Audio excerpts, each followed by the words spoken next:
Deontay, we've been moving heaven and earth to get this Deontay Wilder fight on. It's looking very unlikely, but he wants to be out this year. And we had a discussion again today about it. He's desperate to fight, and we've got to make sure, or try as hard as we can to get him out. 9 more days.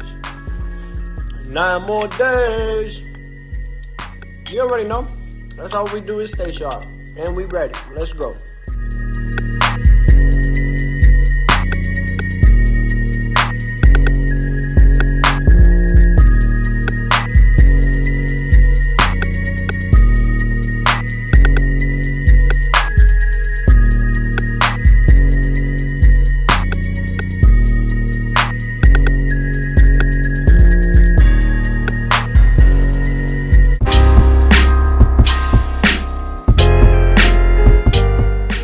The trilogy between Tyson Fury and Deontay Wilder is in doubt, according to Frank Warren.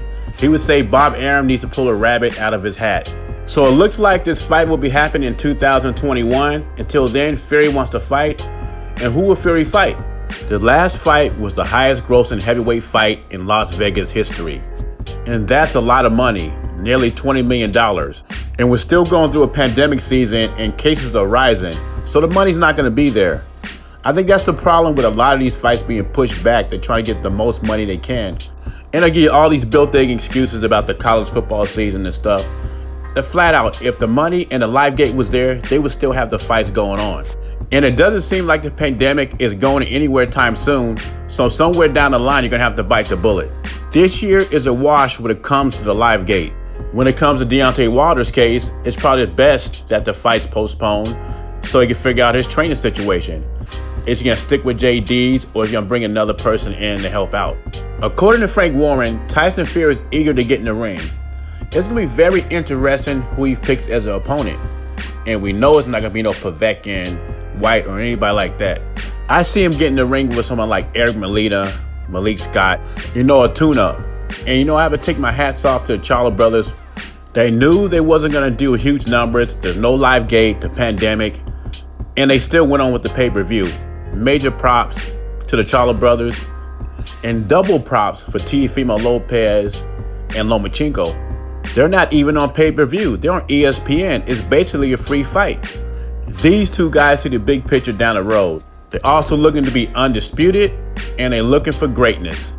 In other boxing news, Teofimo Lopez compared his showdown with Lomachenko to a young lion against an old lion. Lomachenko did not take kindly to those words. And when you think about it, Lomachenko's only 32 years old. Who's 32 years old? Demetrius Andre, Terrence Crawford, Tyson Fury. All those guys are 32 years old. And all those guys are considered in their prime. I mean, light heavyweight champ Arthur Beterbiev is 34 years old. No one's calling him old. I think what Teofimo Lopez is talking about is Lomachenko's extensive amateur career. Over 400 fights.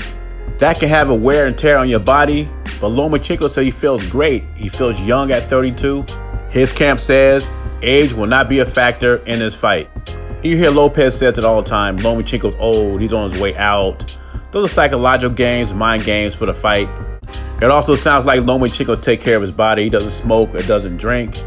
Those two things shorten the lifespan on a fighter. If Lopez goes into the fight thinking Lomachenko is old and done, he's going to have a lot of problems, and it's going to be a long night for him. My question today is, who you think Tyson Fury's next opponent going to be? I think it's going to be a very low-class opponent, maybe like an Eric Molina, somebody like that. Anyway, leave your thoughts and comments below. Jay Beezy. Subscribe to the channel. I'm gone.